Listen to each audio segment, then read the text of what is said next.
Hello, good afternoon, everyone. Welcome to another book talk here at Eight Letters Bookstore and Publishing. I'm your host and creative director, Cindy Wong. And with us today is a very, very special author, Danilo Nino Calalang, author of a collection of stories, ang Genealohiya ng Pagkalimot at Iba Pang Kwento. So, a little bit of info about Danilo muna. Nakapagtapos siya ng Bachelor of Science in Psychology sa pamantasan ng lungsod ng Maynila at Master of Arts in English Studies, major in Anglo-American Literature sa UP. Kasalukuyan siyang nagpapakabaliw at nagpapakadalubhasa sa Doctor of Philosophy in Creative Writing sa UP. Naging kalahok siya sa ABS-CBN script writing workshop para sa drama, sa pangangasiwa at pagtuturo ng pambansang alagad ng sining na si Ricky Lee. Naging bahagi rin siya ng iba't ibang pambansang palihan gaya ng IAS Creative Writing National Workshop, Palihang Rogelio Sikat, at Iliga National Writing Workshop. Ilan sa kanyang mga kwento sa Filipino at Ingles ay nailathala na sa iba't ibang publikasyon at antolohiya. Ayan, ilan sa kanyang mga aklat pambata ay ang Nasa Alaala ni Ella, Ang Maraming Kaarawan ni Martin, ang Pinakamagarang Sapatos. At noong 2013 ay nagawaran din siya ng Don Carlos Palanca Memorial Awards for Literature. Ayan, welcome ninyo to Eight Letters Book Talk. Hello. Cindy, hello sa lahat. Ayun, thank you for gracing our show. So, pag-uusapan natin dito ang iyong pinakabagong koleksyon. Ayan, this is, very, very much recommended ko talaga tong collection na to. Ang Genealohiya ng Pagkalimot at Iba Pang Kwento. Nino, let's deep dive na into the questions right away. Pwede ba nating pag-usapan, unang-una sa lahat, ang common theme ng mga kwentong nakapaloob sa collection na to? Bakit ito yung napili mong tema at maybe take us into the process? Sasabi kong common theme sa mga kwentong ito, nagkataon lang din na kung hindi isang ama ang bida, may kwento rin patungkol sa ama. Nagkataon din siguro na karamihan pala sa mga naisulat ko dating-dati pa ay naratibo ng isang ama na kadalasang sumusuong at nakikipagsapalaran sa buhay. Pero nandun din ang mga asawa nila, ang babae, nandun sila bilang tulungan ng karunungan o kaya parang check and balance ng morality ng ating mga tauhan. Isa pang nakita kong karaniwang tema na mas sasabi kong mas conscious ako sa paggamit or pag-utilize sa mga kwentong ito ay yung pagkakaroon ng social commentary na ang mga kwentong ito ay masasabi kong nakapaloob sa social realism. Hindi siya mas tungkol sa kung ano yung pinagdaraanan ng maliliit na tao sa ating lipunan dahil sa iba't ibang epekto ng hindi pagkakapantay-pantay, halimbawa ng socio-political state ng ating bansa. Oo, yun din yung napansin ko nung binabasa ko yung mga kwento dito. They are all very eye-opening. Aside sa tema ng pagiging tatay, yung mga setting, hindi naman lahat. Syempre, yung nandun yung setting ng Maynila, Tondo. And when I say eye-opening, nandoon, very, very obvious yung social commentary na nakapaloob doon, yung political environment, yung landscape ng Pilipinas. Isa to sa mga masasabi kong very relevant collection nowadays. Pero napansin ko rin na yun nga kanina medyo dumaan ka sa mga workshop, sa mga fellowship, may mga nanalo ng mga awards. Pwede bang take us through your writing process? ang ibig sabihin ba, pag dumaan ka sa ganitong klaseng writing process, paulit-ulit mo silang binabalikan, ini-edit, may mga pagkakataon ba na nahihirapan kang tapusin ang isang piyesa or medyo hindi ka satisfied, um, tapos yun nga, babalikan mo sila and then later on you find yourself creating a masterpiece. So just take us through your process. Yung ibang piyesa rito sa koleksyon, natatapos ko naman ng isang buwan. Pero as draft o borrador pa lang, mas mahirap pag nagre-revise talaga. Kasi doon ko nakikita yung um, may mga halimbawa yung gandang-ganda ako sa eksena o sa character. Pero kailangan ko siyang alisin. Kasi hindi siya nagme-make sense na nandoon sa kwento. Ganyan din yung nangyayari kapag sa mga palihan, sa workshop. Minsan, pakiramdam mo, gandang-ganda ka sa kwento mo. Gandang-ganda ako sa kwento ko, gandang-ganda ako sa eksenang to o sa karakter na ito. Pero pagdating sa palihan, nandun yung mga panelist, nandun yung kasama mga fellow. So, nagkakaroon ng ibang pagtingin at pagbasa yung mga kasama at yung mga panelist. Ah, para makita rin nila yung kalakasan at kahinaan ng mga akda bago ihain sa mas maraming mamabasa. So, may mga kwento rito na inaabot din talaga ng taon bago ko matapos dahil din sa parang may love and hate relationship kami ng kwento. Dahil hindi ko siya matapos talaga. Dahil hindi ko maisip kung paano magwawakas. Pero pagka nangyayari yun, isang araw bigla ko siyang babalikan, doon ko natatapos yung kwento. Yung iba naman kaya talagang tapusin. Halimbawa, talagang na-inspire ako sa isang ideya, yung kwento na ito, naisip ko, buo na yung storyline sa isip ko. Nagkakaroon ako ng draft, tapos babalikan ko siya at doon ako magre-revise. Yun. Mas matindi talaga, mas mahirap yung proseso ng revision kaysa doon sa talagang pagsusulat. Ayan. So, thank you for sharing that. We're looking at a 262-page book. And nasa around 10 yung short stories dito. Let's choose at least one muna na pwede nating pag-usapan. Etong isang to, pwede ba, meron bang, um, maybe you can pick a story na masasabi mong madali para sa'yo isulat, kung meron man. Yung may patay sa looban, tsaka yung Juanito sa bakas ng tondo. Yung may patay sa looban kasi mas madali ko siyang naisulat.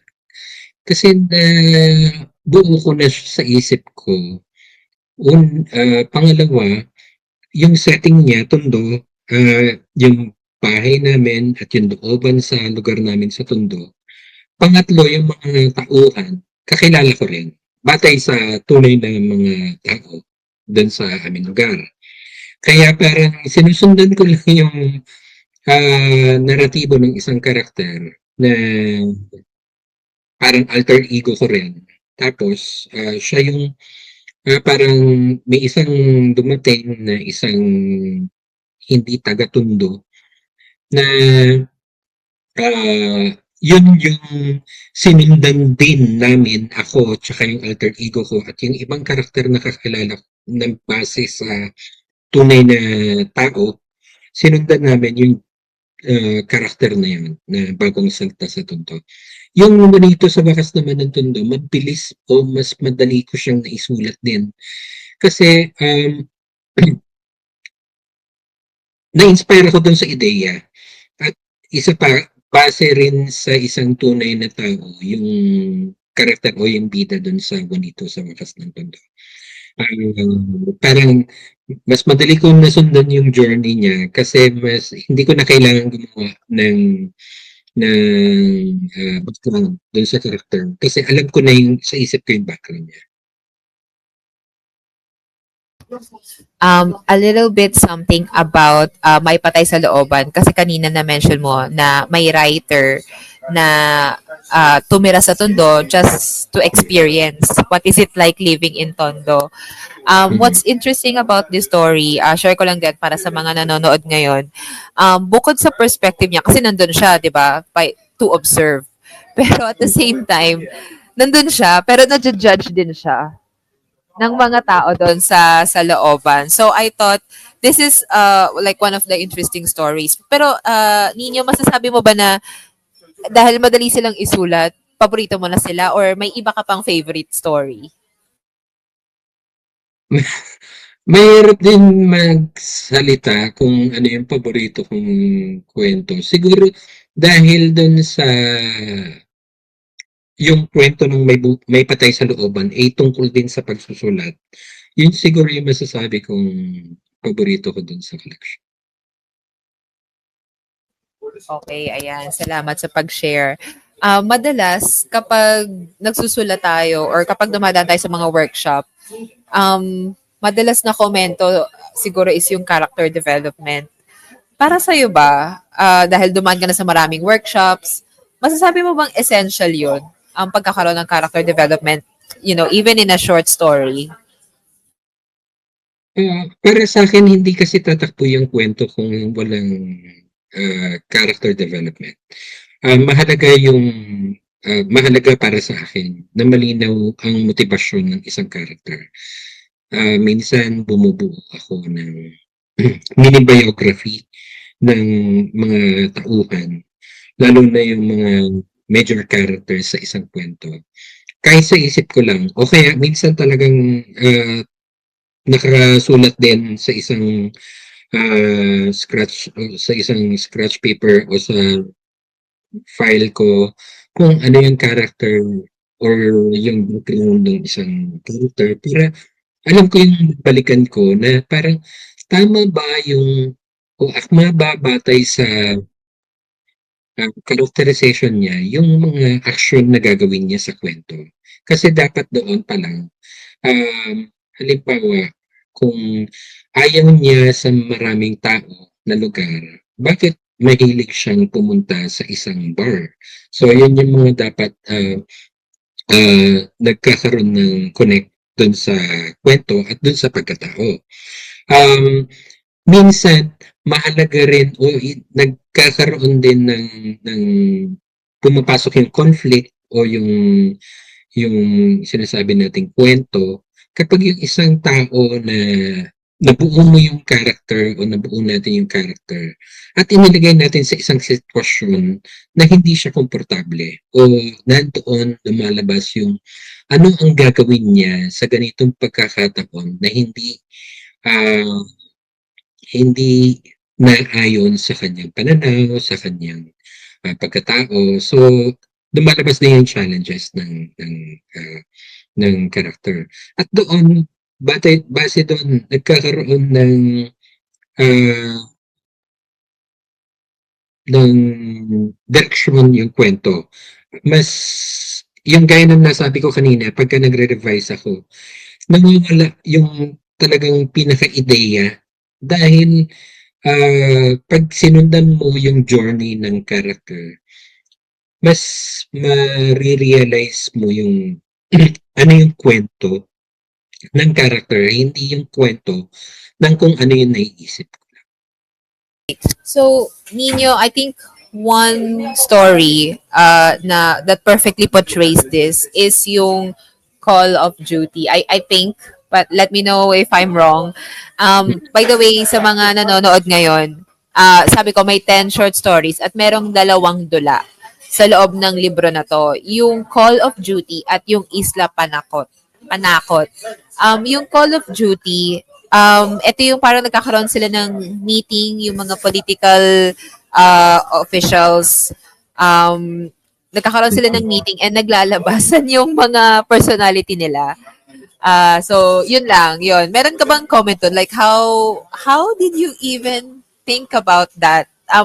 Kasi madalas na nababasa ko sa ibang mga stories or sa ibang mga kwento, kapag gumagawa sila, ng yun nga may protagonist and yung kontrabida, sila lang yung madalas na nag-a-appear, sila lang yung parang 4D ganon. Pero dito sa dula na to, na Call of Duty, napansin ko na hindi sila yung parang 2D characters. Like, nagkaroon ka ba ng struggle doon na ay kailangan ito yung dapat na sabihin niya. Hindi lang siya background, hindi lang siya poste dito. Kasi ilang characters din yun, 'di ba? Dun sa Call of Duty bilang isang dula, naging mahalaga sa akin yung, di ba parang isipin ko, ano sasabihin ng isang character, bakit siya nandun? Kung wala naman, bakit pa, o si, ano, ang isang character ba pwede nang i-represent ng iba? Yung, kumbaga, yung bang sasabihin nito, pwede nang sabihin nitong isa, para isang character na lang. Pero parang, ah, hindi siya pwedeng mangyari dun sa dula. Kasi nga parang iniisip ko parang pag cabinet meeting, hindi naman ganun kakonti. Parang iniisip ko rin yung yung makatotohanan. Although sa special meeting nga siya, tapos um, ang siguro masasabi ko rin, ito yung naging mas madali para sa akin kasi naging malinaw sa akin yung characterization ng bawat isa. May isang IT expert na ito ang talagang puro sasabihin niya o ito ah, ah, yung mga suggestion niya dun sa meeting. Kasi yun yung pagkatao niya, batay sa pagkatao niya. Ganun din yung presidente na umaasa sa kung ano yung sasabihin ng mga ah, kasama niya na kumbaga sa ibang mga interes na hindi naayon sa dapat ginagawa niya bilang Pangulo. Ganun din yung mga general, yung isang general at yung isa pa, hindi ko siya mapag-iisa lang. Kailangan meron ding uh, nagre-represent sa luma o sa o sa lumang panahon or traditional at yung sa bagong hanay ng mga militar na ano ba yung mahalaga para sa atin sa pakikipaglaban para sa bayan. So, parody din talaga 'to. Mas madali para sa akin gumawa ng characterization pagka parody kasi meron ng caricature. Yun. Oo, meron ng pwedeng gayahan. Okay, ayun. Though, hindi naman siya base sa mga, tunay na character or kapangalan lang. Nagkataon. Nagkataon. Okay. Nagkataon. Ayun. Pero bahala na mga mamabasa mo. Bahala na sila Gayon din mamaska. sa, sorry. Gayon din dun sa Isla Panakot na isang dula. Ah, kilalang kilala ko sa isip ko yung main character. Dalawa lang naman yung character doon. Yung isa na, yung isa yung Pangulo. Yung isa, yung hindi, walang masyadong pagkakakilanlan. Na kahit ako, kahit nung tinatapos ko yung dula, iniiwan ko sa mababasa yung interpretasyon kung ano yung ah, nakita ng Pangulo doon sa isla. Yan, mararamdaman din naman nila yan kapag nabasa. By the way, again, sa mga viewers na nanonood sa atin ngayon, just a reminder, nasa captions yung links kung saan pwedeng bilhin ng libro. So, mabibili yan sa Shopee, sa Lazada, sa aming website, at yung ebook version din, abangan nyo yan. Madali lang, one click lang sa caption. Okay, so we're down to our last two questions, Nino. Take us to your writing style naman. Ano ang masasabi mong authentic elements of style ng isang Danilo Nino Calala? Siguro yung estilo ko lang sa pagsusulat, actually hindi ako conscious sa estilo, ah, mas conscious ako sa mensahe. Lagi kong iniisip ano yung mensahe ng isang kwento na sinusulat ko. Pangalawa, kung meron man estilo, palagay ko yun nga, yung mabubuo ko muna yung character sa panimula, pati minsan yung pagbuo ng, halimbawa dun sa isang kwento, yung Isla Pirikan, binuo ko yung fictional na lugar na isla at yung bayan o ah, pati yung I think yung lawa na yung sa world building, um, minsan mas nagiging madaldal ako dun sa world building at sa pagbuo ng character at pag-set ng mood bago talaga mag tungo dun sa ano ba talaga yung kwento na minsan um, double-edged sword yun. Mahalaga na malaman ng mababasa pero maaari ding hindi na dapat ah, ilagay o dapat lumabas siya sa kwento mismo. Isa pang siguro pagdating sa estilo, um, lagi kong iniisip yung maintindihan ba ako ng nagbabasa sa akin. Siguro yung paggamit ng ah, ah, mga mas salita na maunawaan ng nakararami. Ayan. Ayan, medyo connected din siya sa last ko na question kasi yung last question ko ay ano bang gusto mong maramdaman ng mambabasa kapag nabasa nila yung isang kwento sa libro. Kanina, so iniisip mo yung mensahe, pero with your writing ba, so sabi mo nga may gusto mo munang maging clear muna yung mensahe. With your writing, ano ba, feeling of relief, a feeling of ano, learning, eye-opening, yun ba? Ano ba yung mga gusto mong maramdaman nila at the end of the day? Gusto ko silang magalit sa mga kurakot. Um, oh, yun talaga, yung kasi parang minsan natanong ako ng kapwa manunulat, bakit yung tema ng mga sinusulat mo parang puro political, aktivista ka ba? Sabi ko hindi ako aktivista, propagandista siguro. Parang sa tradisyon ng mga propagandista, gaya ni na Rizal, ni na Del Pilar, ni na Haina. Um, Ito yung paraan ko ng makaambag sa lipunan sa pamamagitan ng pagsusulat at maging uh, hindi naman uh, lagi na ang gusto ko sana yung makapagpamulat, pero siyempre ano yun, ano, masyadong matayog na pangarap yun.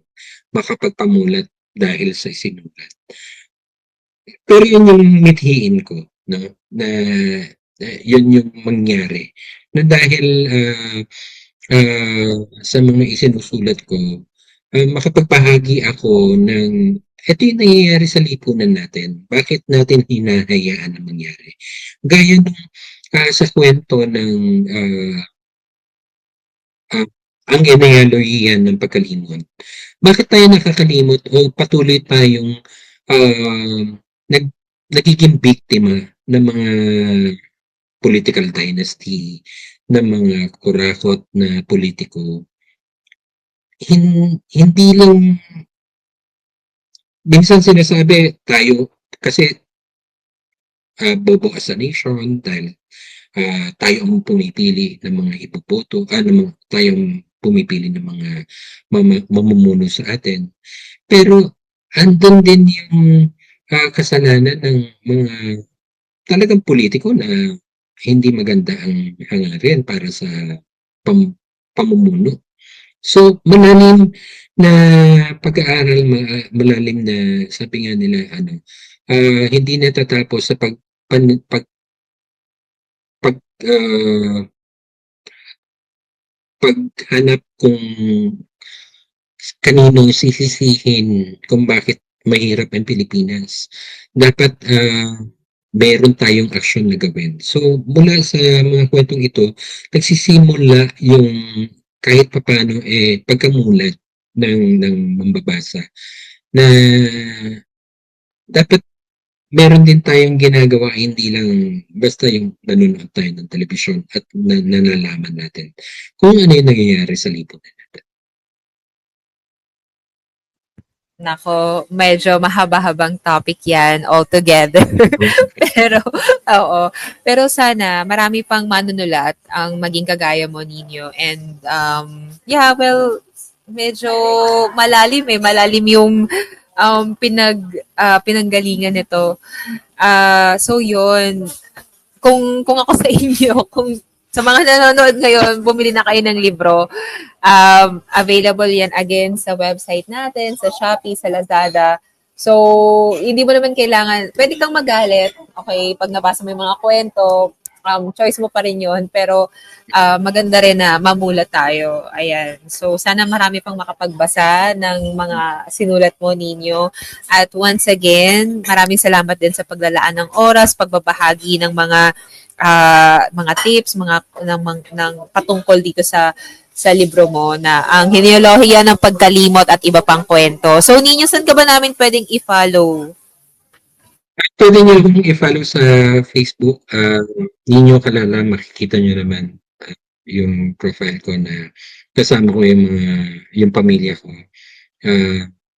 Tsaka sa Instagram, nakalimutan ko yun. Nino Kalalang din, hanapin niyo na ako sa Instagram. Ayun, thank you so much. At once again, thank you din sa mga nanonood sa atin ngayon.